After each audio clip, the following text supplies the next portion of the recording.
My kids the go, mouthful right? is the Mote Science Education at Nathan Benderson Park. So Is that an acronym or just? Yeah, Mote C. Mote. Okay. Mote. Mote C, Got yes, it. okay. When is Mote open? Yeah, so a little bit later this summer, a little bit later this year, and we were talking earlier before we went on this. So there's two things. So we're going to wrap up construction here shortly, but that doesn't mean we can open because there's two kind of variable processes we're working through right now. The first is water quality.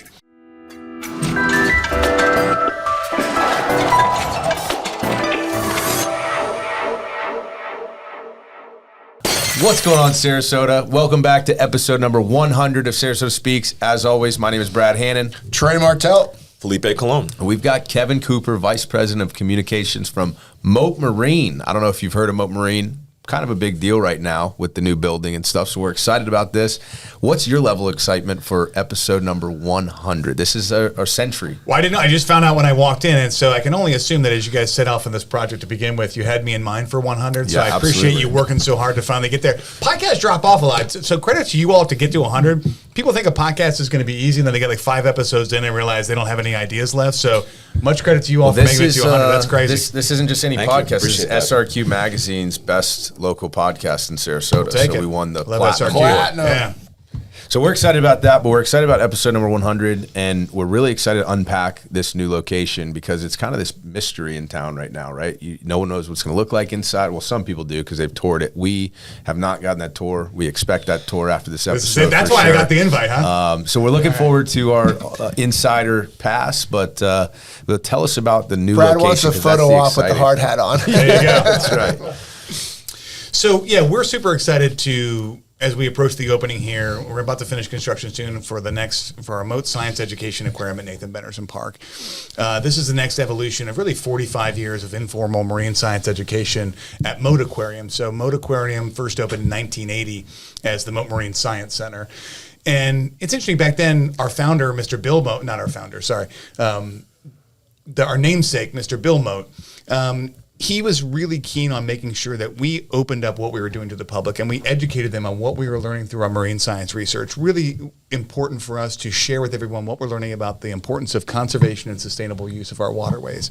And that's really been the hallmark of what we've done all along. And so as we look to open our Science Education Aquarium at Nathan Benderson Park, really what it's going to be is a window into the globally significant marine science work that we're doing there. And I know we can go into a lot more about what's going to be inside, the habitats, the animals, and the experiences, but that's really what we're looking forward to the most, is just continuing the mission of sharing our marine science research findings and education with the world. On a much bigger scale, too. Yeah, that's right. It's not small. Yeah, it's not small at all. But I mean, you used the word, you used a word that we touch on a lot, which is world class. Global, you used, right? yeah. And Mote Marine is truly one of the world-class institutions that we have here in Sarasota. That's part of the reason we wanted you guys to be the 100th episode. We know how important Mote has been to this community in the past, and especially with this new facility, how important it's going to continue to be in the future. I appreciate that. Talk to us about how you all are operating at not just a big stage here in town, but your expertise and how it's used globally in the different areas in which you operate. Yeah, I appreciate that question. When we started what became Mote Marine Laboratory, and we can talk about this more, which was Cape Hayes Marine Laboratory originally, we were started by a single scientist, Dr. Eugenia Clark, who was a world-famous ichthyologist. What? She worked with sharks. Okay. And I so don't know that one. Wow. So, she, and that's why our logo is a shark. We remain the only congressionally designated center for shark research in the country. And so a big part of what we do is what we call our International Marine Science Diplomacy Program. And so there's not a corner of the world where Mote Science hasn't taken place. And we partner with institutions and individuals around the world to conduct our marine science research. And there's a really great, during our exit gallery at Mote Aquarium right now, there's a huge wall that kind of shows where our scientists are and what they're doing around the world. And you can go to our website at mote.org and experience the same piece and look real time at where our scientists are working around the world and what they're working on. And so, in Sarasota and really in Manatee County and the region, we're known for the aquarium. But when you step outside of the region, we are really known as a globally significant marine science research institution. And that's the bedrock of what we are. When you look at the business of Mote, about 2/3 of it is marine science research. Wow. And so here, a big part of what we do at Mote Aquarium and the future Mote Science Education Aquarium is that mission of informal marine science education. But the bedrock of the company, which started in 1955, again, Mote Marine Science Center didn't open until 1980. So we're there for 25 years just conducting marine science research, and we continue really to open focus to on the that public. today. Correct. Wow. Okay. So 25 years later, open it up to the public and have this more informal education, as you say. Yeah. And when we opened, it wasn't, Mr. Mote was really, again, we wanted to open our doors to what was happening on City Island, what was happening in the lab. I don't know that it was originally envisioned as a tourist attraction, as something that would be what it became. And I've seen some old ledgers for the first couple of years that lost money. This was not what we were seeking to do. We just wanted to open our doors. We felt we owed it to the community and to the world to share with them what we were finding out through our research. And that was really the what was bubbling up there out on City Island was, hey, we're doing this cool stuff. We're learning about how important it is to conserve and maintain the water, and we've got great tools and technologies that we're learning to do it. And we want everyone to know about that. Yeah. We don't want to just silo that in and keep that from people. Well, the money follows awareness, right? And I'm sure you guys depend on grants and such. Yeah, a significant portion of what we do is grants and contracts. So if you look at about 2/3 of the business itself is these like state, federal grant and cooperative agreements in what we do. But a nice part of what the aquarium does is it does turn a net profit, and that gives us back unrestricted funding dollars to really fuel what we do on the research side. So there's two big things that fund our research, but a big part of the early stage research is funded by philanthropic fuel that comes in that gets things going, and the net profit that we're able to turn from the aquarium, because a lot of times the grants and federal contracts come in for science that's kind of already known, questions that are already going to be asked. But to philanthropically fuel scientists to go ask their own questions and chart their own course is really why scientists come to Mote. We're one, and you talked about it. We're one of the few remaining independent marine science research institutions in the world. A lot of them fold up under universities or governmental organizations. I see. So But they're we're under fully organizations independent. where they're relying on that funding stream, so they get. I'm not saying they all do, but they probably have a more high propensity to get complacent and to do certain types of work. Well, even work that more gets the so, funding, right? even if they're not complacent and they're doing all of the work, there's what I'm hearing anyways is there's kind of guardrails to their freedom. Yeah, I think that's a better way to put it. I wouldn't, because we work with a lot of those institutions, both from a governmental perspective and a wasn't trying to university throw anybody perspective. under No, I the don't think bus. so. So I don't think it's a But no, great- I mean, it's a- listen, when you operate in a it's constricted environment where the money is, doled out for certain things. Earmarked. Earmarked. You get earmarked, and you kind of that kind of money. You have to answer the questions that are being asked. When Right, you're an right. independent marine science research institution, you get to ask your own questions, and So you get to kind of like chart your own the path. moonshots, you can go. Correct. You can go after you those. can go for kinds those of, things, and, yeah. and so you seed. But what we're also able to do is we do a postdoctoral fellowship program, and we're able to fully fund for 3 years the next generation of marine scientists and let them figure out their path and what they want to do. And so it's not just about how we're doing really innovative marine science research inside the walls of Mote. It's about how we're able to fund the next generation of really entrepreneurial marine science researchers right here in Sarasota County. I love that. So all those kids who say, "Oh, I want to be a marine biologist when I grow up," some of them can actually do that here because of the resources that we have at Mote. That's right. That's right. I want to dive deep into some of the research type topics and some of the things you guys have uncovered from having the ability to have those moonshots, as Cool. we just said. But before we do, I want you to. I'm going to just have you walk us through what the aquarium is going to be. Sure. And why it's going to be so good for my kids, because I'm excited to take them to that look. They've been to Yeah. the other location, at least 10 times Cool. at this point, Thanks. right? Walk Yeah. through it. They always have a blast. It's just something we'll do when we're out there, or on a Sunday or whatever. So tell us about this specific location. I mean, it's Oh, there it gorgeous, is. of course, Yeah. right? Yeah, that's why I'm pointing over there. Yeah, So there it tell is. us about Okay. this location. Yeah, and, sure. So there it is. So the building itself, just to give you some numbers, it's 110,000 square feet. It's going to be about 1 million gallons of habitat inside. Wow. A lot of things will transfer over from our existing experience, but we're also going to add new experiences. So in our Pacific Waters Gallery, we'll have penguins, which doesn't exist at the current facility. We'll have a giant Pacific octopus, which likewise doesn't exist at the current facility. But we'll have a lot of important environmental favorites, but also educational tools. So manatee, we'll have a manatee habitat. We'll have our North American river otters. Our centerpiece is going to be a 400,000 gallon, here you go, elasmobranch conservation habitat.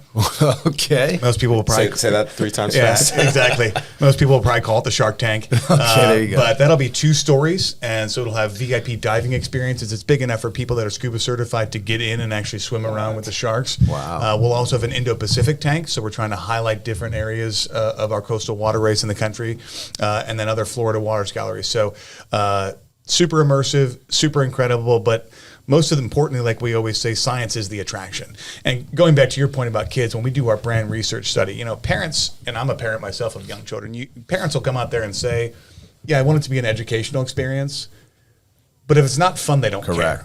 Correct. And so Mote has figured out, I think, through our educational programs, which is kind of the third leg of our stool, is how to make it fun, how to let kids learn without going, oh, this is a snooze fest, I'm learning, but how to structure it in a way where science is the attraction. They're wowed, they're smacked in the face with science, and they're learning something, but it's in a cool, fun, informal, they're engaging way, and then they walk away knowing something that they didn't know when they walked in the door, and that's super important for us. But there's going to be, more than a couple hundred different species of animals in there that you're going to experience. And what's really neat, and we can talk more about this if you want, something that both the nonprofit and the research side of us allows us to do. Inside, we're going to have 3 state-of-the-art STEM teaching laboratories. These are going to be staffed by a scientist and an educator. We're going to be opening those up to students from Manatee and Sarasota County schools free of charge each year. We expect to see about 70,000 students. Wow. The first employee of Mote was hired about 18 years ago, Dr. Kristen Ranges, and so she's established a partnership with Manatee and Sarasota County schools because, to your point with the kids, when I was a kid, you went on a field trip, it was almost like when they rolled the projector out, it was like, cool, we're just going to zone out and do whatever. But we're trying to develop curriculum for the STEM teaching labs that is collaborative with what they're actually learning in their classroom. So it's an experience that builds on what they're learning in the classroom, and then in 4th grade, when they come, and then they come in 5th grade, it builds off what they learned in 4th grade. This is the Carefree Learner on steroids. Do you remember the Carefree Learner? Sarasota High marine biology class. You never took that? I didn't take it. Okay. They had a basically a deck boat with seats, and we would go out on the water and I don't know, pull a net behind and study the fish and all that stuff. They still have that, but it's it's just open to the public now. I guess. It was a class. I went on at once Sarasota like High, and I always filled my little sheet out last. So you see, you didn't get in that class. The Carefree Learner, that you get to go out on a boat, look at fish. It was awesome. No, I've actually done that, but as an adult. Not in school. You know what I mean? Oh, it was pretty cool. It's still cool now. You weren't in 11th grade, though. Yeah, okay. I was not. But so, you touched on something interesting. How do you provide that free of charge? Is it like some sort of interlocal agreement? Like how is that? It's just part of our mission. You guys get grants? Okay, no, that's pretty cool. We fully funded it. It's part of the P&L for the aquarium itself, and so it's just a big part of our mission. We do it right now. We serve tens of thousands of Title I school children in Sarasota County schools. We go out to them to provide education that they wouldn't otherwise get. We do summer camps. We do a lot of things at Mote that we want to engage with, a younger audience again to help building that interest in marine science, but also in the importance of conservation and sustainable use of our waterways. So it's just a big part of our mission to do that. And so that's the free of charge part, is we want to bring the kids in there. We want to get them that experience. We look at that as part of our mission and part of our obligation to this community and to the world to share what we're learning and make sure we're being good stewards for the next generation. And so no funding comes from the taxpayer for that work. We're fully funding it on our end. There's a better picture. Look at that. Amazing. I hear you keep bringing up waterways. So that triggered me to ask you, what do you think about Midnight Pass? What are your feelings on that? So I can speak individually, and then I can speak more broadly. It's been a hot topic ever since I got here, and I used to run the Chamber of Commerce on Siesta Key, and there was always reopen Midnight Pass and do all these things. I think let it flow, right? Let it flow. That was it. The bumper sticker. And so I think there's probably, if you think from an ecological perspective, this is a non-mote. I don't know if a disclosure like this has nothing to do with Put your my private citizen hat on. This is individual. Just Kevin Cooper. Like everything, there's trade-offs, right? There's things that'll benefit and things that are detriment. Mote itself has not done any. We've not been hired to do any studies to look into the benefits or detriments or what's happening out there. So in and of itself, we've not really been engaged with it. We did, and if we want to go through the chronology of Mote, we were on the southern tip of Siesta Key for a number of years, kind of right where the pass is reopened. I was going to ask about that, but I wasn't sure if it was kind of like, No, totally fine. There's still some stuff there, right? Yeah, you can see part of the older pens there, and there's actually a big part of the reason we moved prior to the closing of Midnight Pass was some of the erosion that took place that led to some of the problems that I think ultimately precipitated the closing of the pass. But so for us, and we've been asked numerous times throughout the process to what our opinions are, but as an independent marine science research institution, we'll only speak on the science that we do, right. And we've not really been engaged to do anything on it, and so Mote itself doesn't necessarily have an opinion. Right. Ask us about the sharks, not about local politics. Ask us about what we do. Yeah. So what are your personal opinions? So again, I think it's just there's going to be trade-offs, and I think that's the inherent in anything. Is you're going to see, is there the benefits of the water flowing into the bay? Yeah. If a red tide comes in, the red tide's going to go in there. Yeah. And so you're going to see some trade-offs. Is access to waterways important? Yeah. Are there other access points? Sure. And so it's kind of going to be a trade-off to what we see, and the assumption being, is nature going to keep it open? Or will it, because it's a wild pass, and so it's gonna move, and there's a chance it could close again. We've just talked about it so much on the podcast that we thought we'd bring it up. But I'm also interested in the fact that Mote Marine hasn't studied it. I feel like we should get them involved at some point. It's a big issue, but that's not really your area of science, right? We've not been engaged by any any state, local government, any group to actually engage in it. And so, from a scientific perspective, a big part of what scientists do is like, what is the question you're asking? So when you're going to design a scientific research study, it's the question is really important. What are you asking? Right. That's like the old Einstein quote: 90% of the time on the question, 10% on the answer. What are we asking? What are you asking us to find out? Right. And then it's okay, because we're going to structure everything we do based on finding out the answer to that specific question. And we need to really understand the nature of that question, the specific variables that play into it before we can say, And that's why, going back to the grants and contracts, like when the RFPs come out for that stuff, the questions are very specific, and the process really hones it down, because the last thing we want to do at the end of the day is return back with a product that's like, oh, we didn't answer the question you've asked. And so that's a very specific part. So people go, people could look at Mote and go, well, what do you think about Midnight Pass? And it's like, well, we could think 10,000 things. What are you asking? Right. Yeah. Not just general opinions. Yeah, correct. Yeah. Right. No. It's real science you guys are doing, right? That's right. So tell us about with the new location. Again, I'm still stuck on the fact I haven't seen the inside of it, if you can't tell. Tell us about what it looks like. What's the vision? It's awesome when you go in there, and I have been in there, so I can try to speak to it a little bit. We're going to do the fly through. Look at it. So in a weird way, people say it looks like a cruise ship. And when you go inside, it's kind of got that interior of a cruise ship feel to it. Now, the experience itself is meant to be, when you come inside, again, science. But from an experiential perspective, you'll want to go up to the third floor and experience it on the way down. And so when you come in to the main gallery, you'll see there's the escalator that takes you up to the third floor. It's meant to be experienced from the top down. Got it. As you flow through it. So here's some of those STEM teaching laboratories I talked about. Look at that. So that's our marine ecology STEM teaching lab. And so that's the first thing we want people to see when they come in, is the science. We want to see people engaging with the science. So those labs, those classrooms, this is actually what it looks like. It's crazy. It's crazy. It's like the real thing. But we don't want to have it be a classroom where it's just a door and you can't see inside. We want that to be part of the experiential immersion process, to see the science happening in real time. And so, this is going to be, it's meant to be experienced from the top down. So the escalator goes right up to the top. Up to the third floor, yeah. And then you kind of filter down. Yep, and then there's elevators, and then there's stairways to head down. Yeah, very cool. Yeah. It's crazy to wait until you see the size of the escalator. It's hard to get in there. So there's the North American river otters, part of our Florida waters habitat. And then adjacent to that is our Manatee County manatee habitat. We could do this forever. I could definitely. Yeah. I can't believe I haven't watched this video before this podcast. And what's cool is, and when you see down there, it kind of goes down into there. you forget because manatees are so ubiquitous in Florida. They're a fan favorite from people because it's unique to Florida. So when we get our feeder markets coming from New York, Baltimore, Washington, Chicago, and those areas, they don't have manatees, Right. and so people like to just sit and spend time with manatees because they're so unique and they're so different. Sharks are a little bit more ubiquitous, even the North American river otters, but manatees, that's going to be our aquaculture workforce training lab. Again, fully open to the public. That's a second layer where we want to provide undergraduate research experiences, early stage career folks learning what are the plausible career path in the marine sciences. So you've got these 3 STEM teaching labs, and then the next layer up for education is the workforce training labs to get people fresh out of their undergraduate research experiences into career pipelines into the marine sciences. How would one get into that? Like, how does that?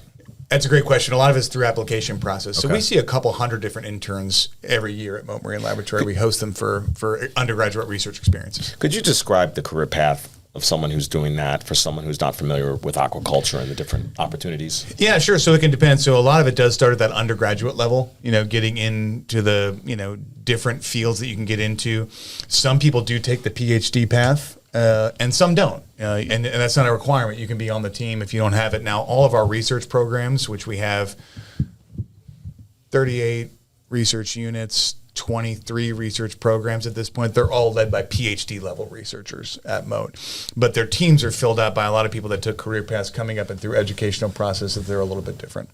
Okay, so it's a completely academic, generally career speaking, path. yeah. It's not people going to go work farming fish or anything like that. It's not unheard of. Okay. It's not unheard of. There's a lot of transferable skill sets for what we're doing in our aquaculture research program in terms of fish farming and what we do there. So it's not unheard of.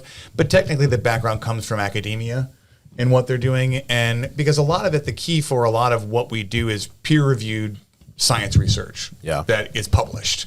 And so that's a process that a lot of people learn and grow through their academic research program, through that career pathway. Right.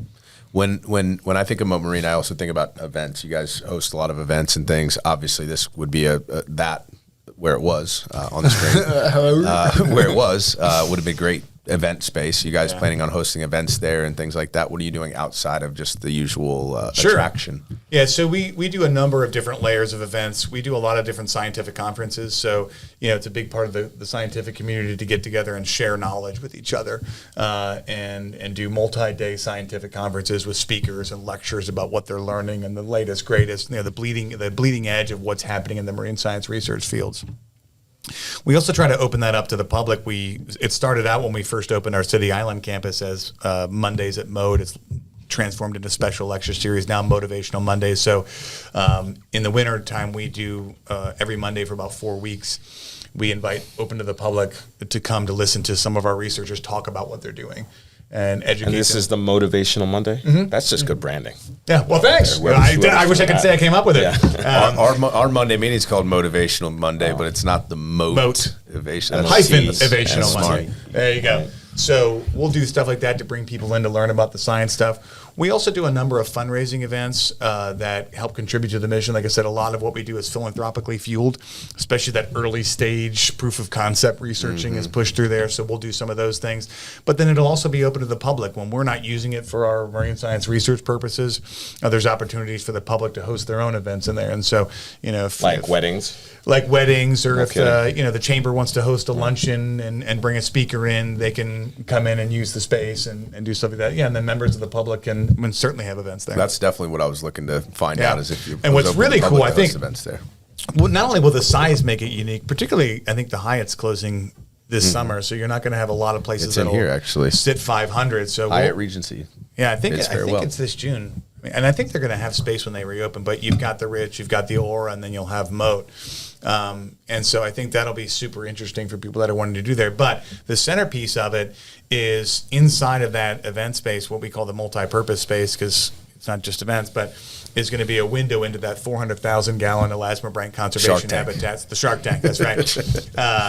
And so it's going to be a really unique centerpiece for the room. It's it's bigger than this wall here. I mean, it's a huge wall into it. It can be backlit in. So it's a really fun experience. Yeah. And we've learned from that people at our current aquarium like to get married in front of the shark tanks, if that's what you call it. Crazy shark people do, yeah. They love it. If that's what you want to call it. Yeah, sure. What else can I call it? Elasmobranch Conservation Habitat. Elasmobranch Conservation Habitat. Elasmobranch. Yep, okay. Absolutely. There you go.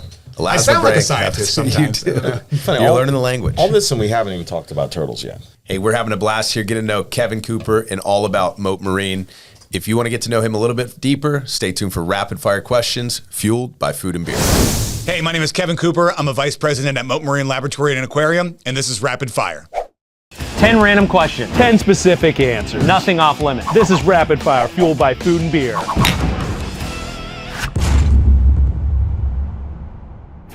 Everybody loves music. What's the first album you ever bought? I'm sure it was a cassette, but I don't remember it. I don't know why it just popped in my mind. AC/DC made this 2-disc live set a long time ago, I think when I was in my childhood house, and it came with this like $1 bill with Angus Young's face on it. And I probably played that till it was scratched out.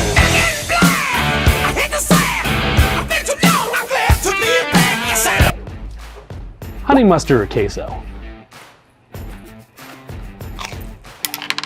Queso. It's more flexible. Giddy up. We all know the answer to this, but do you think Die Hard is a Christmas movie? Absolutely. Yippee-ki-yay, mother. Do you prefer your donuts with filling or without? I don't dig donuts. I'm a no donut guy. Oh, righty then. If you could live the life of anyone for a week, who would it be? Living or dead, doesn't matter. Abraham Lincoln. That there is a great invisible strength in a people's union. If you won the Powerball, what is the first thing you would buy? Oh man, an attorney? Make sure you get a good attorney and a tax professional, because you can hide that money away from your family, but you can't from the IRS. If you could change your first name, what would you change it to? My top favorites are Felipe, Trey, Brad, I don't know. I guess my middle name's Ross, so I'd go Ross. You have a great name. Who's the go to goats? Tom Brady or Michael Jordan? Michael Jordan. Me. That's a dumb question. Me. Who's the greatest villain in either TV or film? I get down with Darth Vader. When I left you, I was but the learner. Now I am the master. After, of course, eating food and beer, where's the first place you would take visitors in Sarasota besides the beach? We have a great food culture. I mean, I would stop by Owen's Fish Camp. I would stop by one of the many great restaurants we have going on here in town, because I think it's a quiet thing that people don't know so much about, is that we got a great food scene.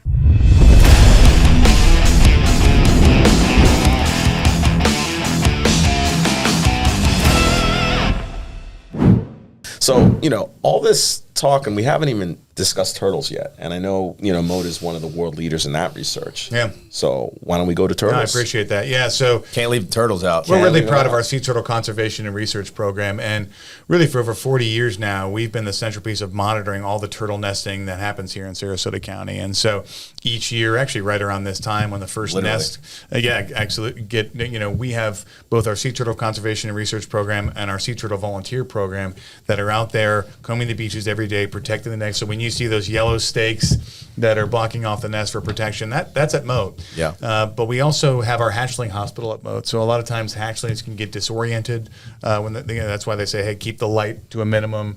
They get disoriented, they come in or something's wrong. So we do hatchling hospitals every year. So we make sure we're taking care of the young hatchlings that are born here, that they get disoriented or have other problems, so that we can kind of rescue them, rehabilitate, and release them into the public. And so a lot of the work that we've done through that sea turtle conservation and research program has pushed out a lot of peer-reviewed research information about sea turtles, their nesting habits, and other valuable information as we learn about turtles. Locally, do we have any of those problems where the hatchlings go the wrong way, not towards the ocean, but towards the city lights? Yeah, and that's some of the hatchlings that end up in our hospital. They get disoriented. They go towards condominium developments. They go towards for a number of different reasons. Just stayed at St. Regis. That was one of the biggest things they said is lights off at 9. Lights off at 9. That's right. They got people walking down the beach, sending pictures to city commissioners, things like that. Wow. I'm up on the balcony. I'm like, all the lights are off. lights around the pool are all red, which they won't distract or disorient them. But right next to it is a bunch of white lights. And I'm thinking it's good that all these lights are off, but there's big white lights right there. So how often does that actually happen from like condo light? Like, let me rephrase. If I'm on the 4th floor in a condo and I've just got the lights on inside, is that what's causing it, or is it a mass amount of lighting that's causing it? It can be anything like that. Yeah, anything that's that natural light that's going to confuse the turtles of which direction they should be moving once they hatch can cause those issues. And we try to do a heavy outreach program, but we're also a heavy tourist community, and so you get people here that don't know the importance. I think places like the St. Regis and other partners that we have along the coastal waterways kind of know the importance of what we're trying to do, but it's hard to be perfect with it. They stressed it pretty well. They did a good job. Yeah, there are fines that are associated with it. The local government is really trying to work towards that, and so and that's a problem, especially with these younger hatchling turtles. And then to just kind of round out your question, not to cut off the discussion, but it's kind of the same question. We also have a 24/7 strandings investigation program, and so anytime you see a distressed marine mammal or sea turtle, there's a strandings investigation hotline you can call, and we have a 24/7 team that responds to that. So anytime we see a turtle in distress, again, we're in the business of rescue, rehabilitation, and release to bring them back to the hospital, make sure that they get the care they need, whether it's at our facility or a partner facility, and get them released back into the wild. Do you know the numbers on how many turtles you guys are rescuing every year? Oh, Lord. Roughly? Off the top of my head, I don't. Thousands, hundreds. With the hatchlings, the number's very high. Yeah. And with the strandings investigation program, this year was a particularly active year. It kind of ebbs and flows to some extent. And then the nesting numbers themselves are, I think we had a really high number last year, but off the top of my head, I don't have it. Right, this year. It's a lot of data. I mean, it's fair to say you guys are one of the world leaders for this turtle research, or the world leader. And I feel like I know that's the case because when they have an expert on the phone, like on a radio program, it's often Mote. Yeah, when you're talking about particularly the species that are here that are nesting, yeah, we have some of the best in the world that do what they do. Dr. Jake LaSala that runs our sea turtle conservation and research program is just dynamite and does incredible published research. But everybody that really works in and throughout the Turtle Hospital, the Standards Investigation Program, the Sea Turtle Conservation and Research Program, they're best in class. And I think that's one of our things is we really want the best and brightest marine scientists from around the world at Mote. So much so that you're willing to welcome them in for free to learn, to then hopefully go get a PhD or follow that aquaculture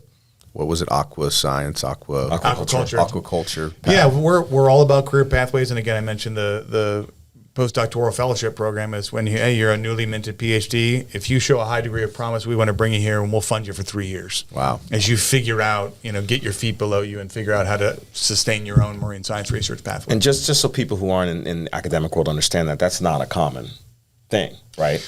That's something that's pretty prestigious, I would assume. Absolutely, yeah. To have that, I mean, it's. I think one of the things I underappreciated when I first went to Mote is just how entrepreneurial these marine scientists are. I kind of liken it. It's it's like realtors that go to a brokerage, right? They go there, they hang their hat, but they're kind of I-9'd, and that's what a lot of our marine science researchers are as an independent. It's soft money. Right. There's no tenure at Mote. There's no contracts at Mote. You come there and you kind of hang your hat at Mote and you go seek you eat what you kill, right? You seek all these grants, you seek all these contracts, you get that done. Mote is the infrastructure, Mote is the backbone support, but you're kind of an independent entrepreneur doing this work. And as you all know in business, given that first 3 years of support to, hey, we want to help you figure this thing out because it's a big boost to be able to really get your feet below you and understand that entrepreneurial work. And you've got other mentors that are around you kind of helping you. It's not just, hey, we're going to fund you, but you're surrounded by other marine scientists that know it, get it, and want to help you. How many in total do you guys have on staff right now? So we have about 316 staff at Mote, and that includes 46 PhD level researchers. That are all basically running their own program, if you will. Yeah, correct. How many within that 3 year period? Our goal is to have 4 fully recirculating 3. I think right now we have 3. Okay. And we might be bringing on a 4th. Does that, I can imagine there would be a high turnover if you didn't allow 3 years, right? If it was 6 months or a year. Yeah, that's not long enough to, good science takes time. Yeah. And so we want to make sure we get in and give them the capability to go out and apply for grants, conduct the research, produce the papers, get that stuff out into the world. It's going to take time. It's a difficult path to march for some scientists. And so that, 6 months is not going to be a place where you go, hey, at the end of 6 months, I'm ready to launch my own research program. But 3 years is going to give you the tools, skills, and capabilities to really have a solid foundation for a successful career path in the marine sciences, hopefully at Mote, but wherever you go. Just for context, how would that size and scope of work compare to like a large research university that's operating at the highest level in the science, in the space? Are you guys way bigger, smaller, about the same size, or it's just apples and oranges? It's a hard comparison. Again, going back to the independent size of what we do, it's hard to compare us to a university marine research program just because it's so different. Again, you've got tenure tracks, you've got professors that are teaching classes and doing some research, so that's very different. When you go into the governmental organizations like a NOAA, that's a little bit different. And so for us, we've got a couple organizations that we look at, but for Mote, really it's about how much research are we publishing that's peer-reviewed getting out into the space? That's the real driving is how are we changing the field of science at Mote? That's like kind of what you're measuring your That's success how we measure off of. ourselves. It's because it's hard to, dollar for dollar or, staff per staff to compare what we're doing because you could have all the marine science researchers in the world, but if you're not publishing meaningful marine science research, does that matter? Right. Or if you're pulling in a lot of grants and it's not relating to changing the field of science, does that matter? And so I think if you were to ask the PhD level researchers, or particularly the CEO, Dr. Michael Crosby, like what really matters, and it's how are we advancing the field of marine science? Yeah, I mean, and obviously with published articles, that's correct. I don't mean to put you on the spot, but I'm curious if you have any examples of those types of articles, just for our viewers, that actually have changed the field of the science. Or maybe even anecdotes about different researchers. We've had parts of marine science fields that were created at Mote. I mean, I think when I think back to our recently retired Dr. Kevin Maid in 2016 was named from the White House as a champion of sustainable aquaculture. One of the more interesting stories we have is we helped really advance the field of coral reef research and restoration, and it was kind of accidental. We had a Mote scientist that dropped a piece of coral, and they shatter if you're not familiar with how coral is structured. And it was like, okay, well, I got to just throw it back in the tank, kind of see what happens. And came back shortly after and found that it was growing at a rate that was much higher than we had experienced in the past. And what we were able to find out that coral almost acts like a plant when you prune it. You trim it back, it grows faster. And so we established a microfragmentation and reskinning process at Mote that helped do for the coral reef in maybe like 5 years what would normally take 100 years. Whoa. And so you're able to really figure out how to exponentially improve that process and really get the percentage of coral cover up. Now, we've run into a lot of problems that are challenging that, but that microfragmentation reskinning process became the industry standard once Mote pioneered it. Wow. And so there's and that all happened by accident, basically. Yeah, some of it was by accident. It's kind of like Mote's own penicillin. Yeah, right? exactly. Yeah, Awesome. it was sort of, but I think it also, it takes understanding, the science pieces, understanding the genetics, understanding what comes behind it to make sure that, when you're putting coral out there on the reefs through that microfragmentation reskinning process, you're putting genetically resilient coral out there. And that's the science-based piece. You can throw anything out there on the reef, but if you're not throwing genetically resilient, diverse coral out there, it's not going to be successful. You kind of marry that accidental piece with highly scientific pieces to make sure that, hey, heat, stressors, all these things that we're putting out there, we're putting out resilient coral that are genetically diverse. Wow. Sounds like a skin graft almost, the way you Sort describe of, yeah, sort of. Yeah.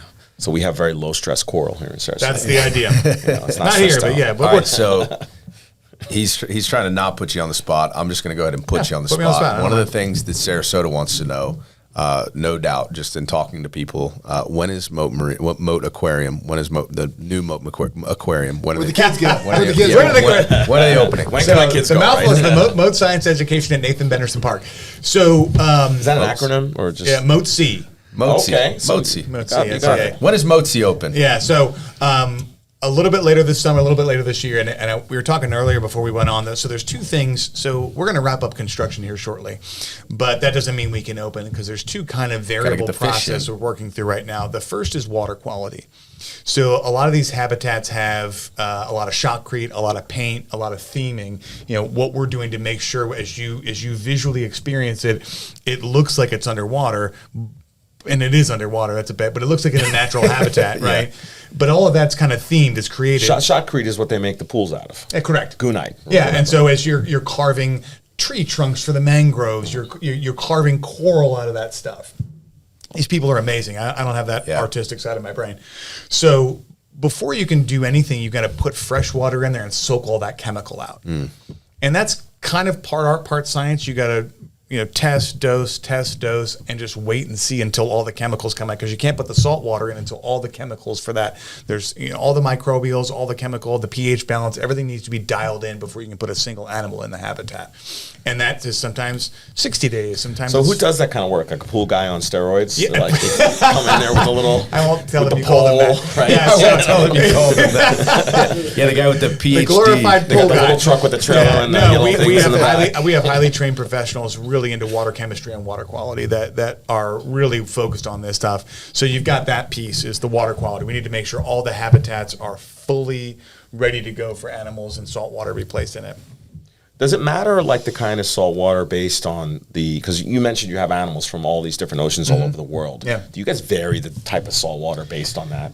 We can. I mean, we'll make all the salt water on site. Obviously, being an inland aquarium, you're not going to be trucking in all this stuff or piping it in. So we'll make it all on site.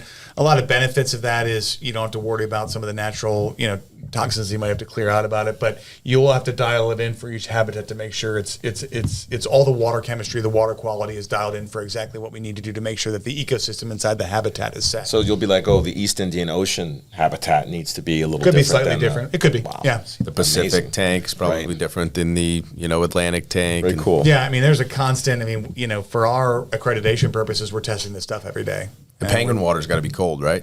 There are temperature requirements. Yes, they're very gonna sensitive to temperature. Yeah, and we have them now in our quarantine facility, and we've got some extra air conditioning in there to make sure that they're right in that right zone of comfort for them. Yeah. Wait, so the penguins are already here? Yeah, They're ready to go to their new so home? we built a massive quarantine facility out of our aquaculture research park. Is that the one out in Fruitville Yeah. where you guys used to do the sturgeon? Yeah, correct. Yeah, Very good cool. callback. Very For the cool. Mote caviar.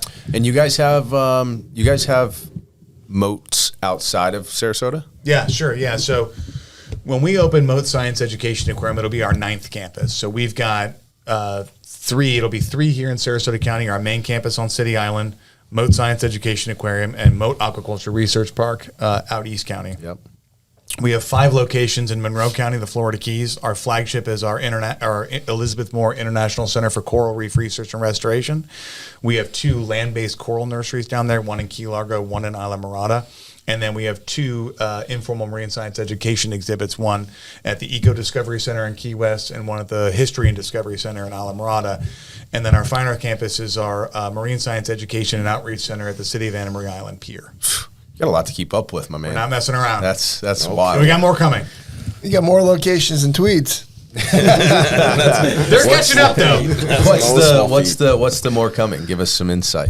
So we're looking what to you can continue anyways. our research enterprise. And so for us, it really is about the research. So we want to keep a good balance of our informal marine science education, but then the research focus. So we're looking at doing both more education outreach exhibits and place, but also some more research. I love as it. we expand. Give us the Mote caviar. I know I touched on. I toured that facility once. Yeah, and I sure. was super impressed because Yeah. I guess you guys were one of the first in the world to breed sturgeon in captivity. So what I don't know if that's true or not. No, what we were really trying to do I mean it. No. So, It was- I shouldn't say that. It was a question. Eric, can you throw the? It was a question. So really, when you think about Mote's role in that, it's really to try. Try to make some good caviar. We have a huge deficit, both in the United States and around the world, of protein. For Sources. protein sources to feed the human population into the future. And so, what our work is really focused on sustainable recirculating aquaculture systems is scaling it, doing it in a way that we can feed the future of the world through what we're doing. And so, part of it with the sturgeon piece was, hey, we need to show that we can economically and scalable, in a land-based recirculating aquaculture system, we grow these sturgeon. Now, the caviar was the byproduct of what we were doing there. Now, that's not a core competency for Mote. We're not caviar producers. So once we kind of reached the point, I think, of understanding the nature of what we were able to do, that part of the business got spun off to an commercial enterprise. Okay. Because that's just not our core competency. Right. That's not what we do. Now, we Just still a very do. delicious byproduct. Absolutely. No, and it was good. It was good, and people still really remember that. We haven't done it in years. But we still do the recirculating sustainable aquaculture work where we're still growing fish out there. Just different species. We're doing a big part of what we do is snook repopulation here in the Starlet Harbor estuaries there. So that. we released, I think we're getting ready to release maybe 30,000 snook this year as part of our repopulation efforts. Love and that. we grow that all on site right here in Sarasota County. We do some red drum. We've done a number of different fish out there, and it's great. When I say recirculating, this is super interesting. So, we grow the fish on site. The water, is pumped out of the tanks where the fish are grown, and they're pumped into, they help grow stuff like the sea purslane. I'm drawing a blank. It's not aquaculture, aquaponics, right? And so it gets pumped into greenhouses where we're growing, sea purslane and other vegetables and whatnot, and that cleans the water out, and then we pump the clean water back in. Wow. To the fish. And so you made this kind of closed system loop that both produces aquaponics and aquaculture. It's fascinating. Benefits on both sides, basically. Correct. Yeah. Wow. Other things that you guys do that are not obvious to the layperson. I mean, I want to make sure we touched on all the big things. That's pretty cool. I never heard about the aquaponics piece. Yeah, it's really neat. I think the big piece, I think we talked about the coral reef research and restoration work that we do because that's kind of in the Florida Keys. So I think most people here locally aren't too keen on that. Did that pop up because of the discovery that you guys made? Was that? No, so we first went into the Florida Keys for coral reef research back in the early 90s. Back in 1993, we started to establish a partnership with Monroe County for Pigeon Key. Now, we started that work down there, and in 98, that was hit by a Category 4 Hurricane George, and so that was kind of wiped out. So we reestablished ourselves in 2000 at the Mote Center for Tropical Center for Research, which was on Summerlin Key. We reconstructed that in 2017 as our International Center for Coral Reef Research and Restoration. So we've been in the coral reef restoration and research business for a long time, really, again, in the Florida Keys dating back to the early 90s. All right, sidebar question. But I want to finish the rest of your question, but I want to get to yeah. Go ahead. But I wasn't done You yet. could finish it. So I think I can remember my question. Well, I think one of the things I think people, I think I would highlight is we talked about our research programs, but we also have 12 what we call centers of excellence. And so a research program at Mote it's managed by a PhD level researcher at Mote, and we do research.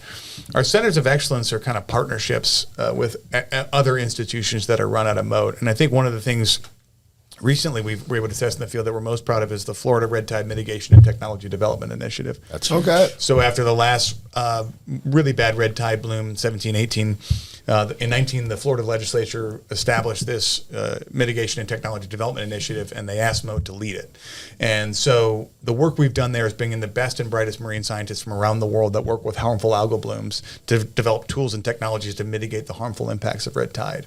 And at the most recent bloom, I think it was in February of this year, we were able to deploy some of those tools and technologies and saw about a 70% decrease in the red tide in the waterways where we were testing it. And we're getting ready to do the same thing again with a similar type of partnership with the state of Florida for seagrass.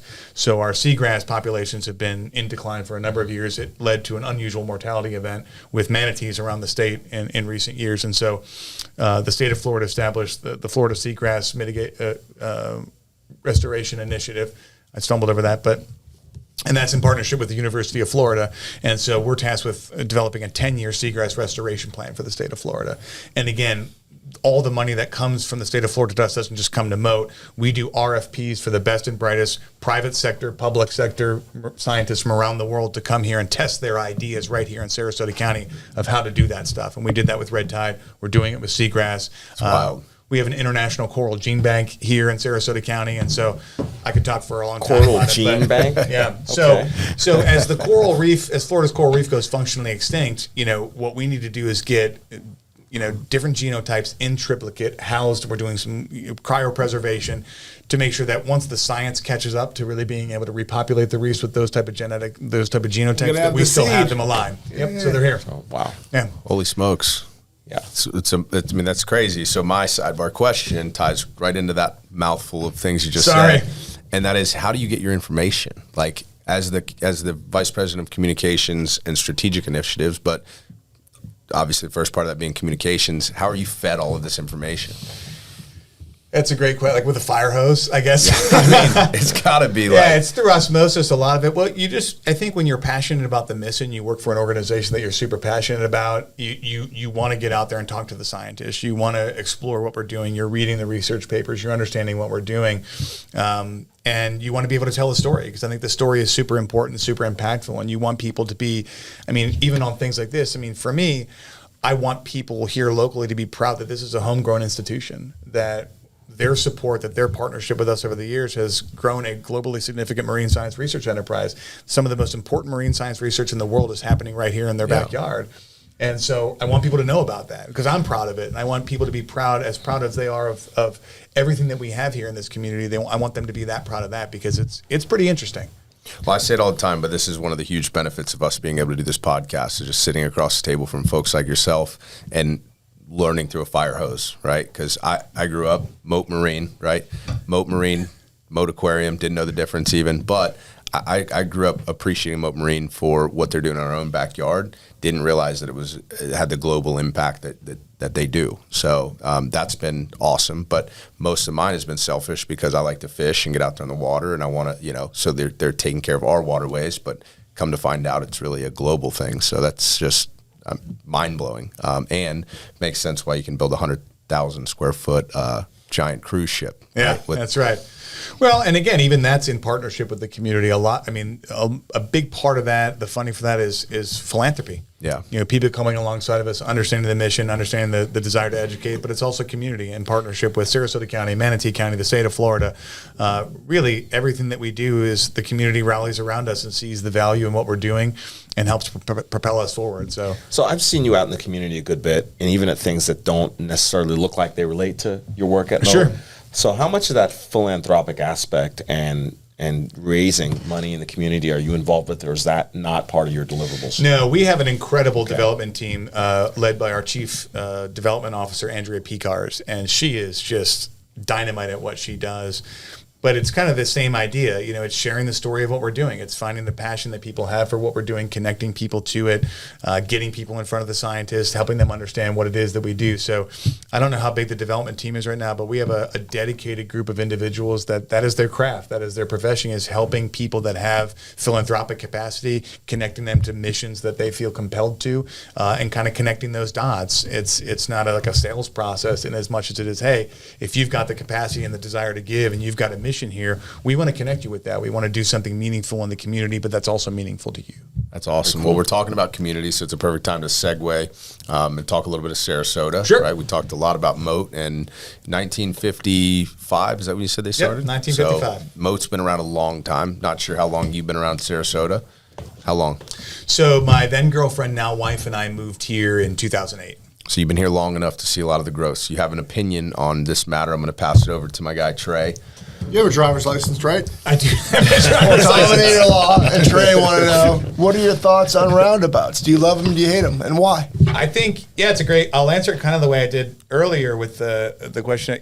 I think when put in the right locations and designed correctly, they're awesome. Yeah. Not every intersection is a great spot for a roundabout, and not every design is great. But when done well, they're awesome. What's your best and worst roundabout in Sarasota?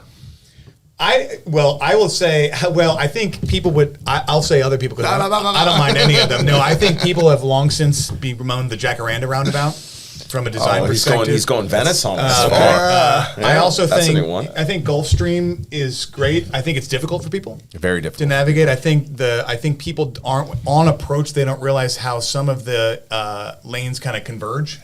And I think that creates some challenges, and I don't know what to do with that. I've seen them; they're putting up things on the ground. They're trying to do a better job. Oh, there it is. It'll suck you in. Be careful. It really does. Well, I hit it every day. So twice a day. No, I'm just saying the screens. If you look at it, you'll just be entranced. And I remember, I forget what year it was. They had the mayor of Carmel, Indiana, come and talk to us, because that was like the first city that did the round. They became the case study of roundabouts, and so the mayor came. I'm from the government. I'm here to help, and do not be afraid of roundabouts. But you go around the world, and there's a lot of places in the Middle East, for example, that this is how they do things. You brought up the Jacaranda one. We haven't had many people from Venice or coming through Venice on the podcast yet. But so we haven't heard anybody mention that one before. That one is kind of big, and it's weird because there wasn't a lot out there. And then all of a sudden you're just driving, there's this huge roundabout, and people are like, what's going on here? Yeah. You know? No, I think there weren't even a lot of businesses around it yet. A lot of people making U-turns here or something. I don't get it. Yeah, and when I go down there, I don't. Again, I don't have a big. It's not an ego thing. But I can understand. Just with the Gulf Stream, I can understand how it could be difficult. To me, it's like if you know how to merge onto a highway, it's okay. You're going to be fine. You can figure out how to merge into a roundabout. You just got to know there's other people coming. You got to figure. You got to figure it out. But even with the new Gulfstream one, it still took a few times even to go. Okay, I got this now. And so I love them. I think they're great. Again, I think there's a time and a place for signalized intersections. I don't want a roundabout at 301 and Fruitville Road. I think signalization there is what you need to be doing. Now you can daisy chain them in the middle. Signalization. There you go. I was on the planning commission in Sarasota County for 8 years, so I absorbed a lot of urban planning. And that's right. I did forget about that. There you go. But why do we ask that question, Felipe? Well, it's such a curveball. You got to explain. It's a proxy for growth and change in Sarasota, right? It's one of the visible things that everybody can point at and say, oh, this Sarasota is different than it used to be. Now we have these roundabouts. So really, it's just a fun way of us asking how you feel about that. Well, with your background on the planning commission, I would think there were. The Honore roundabouts predated the city's really development. We had a lot of roundabouts in the area. I think but were just very spotty. It wasn't. They were more like speed. They were more like for speed. Yeah, slow you down. Slow you down. Yeah. I was the first house my wife and I bought here. We were on Bee Ridge Road out in Bent Tree. The Bent Tree neighborhood off Bee Ridge Road, and the entrance to Bent Tree was at one time a signalized intersection. Yep. It was awful. You end up sitting there for like 10 minutes sometimes trying to get out of Bent Tree, and then they put it, and that's exactly where in my opinion, a nice appropriate roundabout is, because you don't restrict the flow of traffic coming out of the adjacent neighborhoods. So Laurel Oak and Bent Tree are able to come out there and not sit for 5 minutes when there's no cross traffic coming. I agree 100%, but I live in Laurel Lakes at the end of Bee Ridge and Lorraine, and it's roundabout. So it's like it's too many in a row in one straight shot. But that one did need it. Laurel Lakes, is that Laurel Lakes? So you got to go to the end of Bee Ridge, take a left on Lorraine now, which used to be Bee Ridge Extension. Yep. And it's back that way. Right there. No, I live off Palmer. Lots of roundabouts. So there you go. So it's Palmer and we were the neighborhood that was trapped after the storms. Yes, you were. I wasn't trapped. My wife couldn't leave for like 3 days because her car would have. Brad's got a big truck. The first I've heard that about you. The first storm, Debbie, right? Yeah. Where there was the flooding. Yeah, exactly. That was brutal out there. You know what? Since we have you, break down what the Planning Commission does and your thoughts on what you did there. Yeah, I don't think a lot of people know what the Planning Commission is, especially if you're not involved in politics in some way.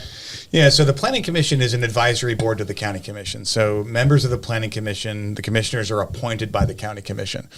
And what we really are, I guess the best way to put it is kind of the last stop in development applications before it gets to the County Commission. And so if you are looking to make a change to the comprehensive plan, which is kind of the growth management plan for the county, or you're looking to rezone a property from, let's say, single family residential to commercial, or you want to make a special exception or changes to what you're allowed to do on a property, there's a prescriptive process those things have to come through. And the final step is the Planning Commission. And basically what we do is when the County Commission gets those applications, the Planning Commission says, hey, we recommend approval of this. We think it checks the boxes. We think this is what you've asked for, or we recommend denial.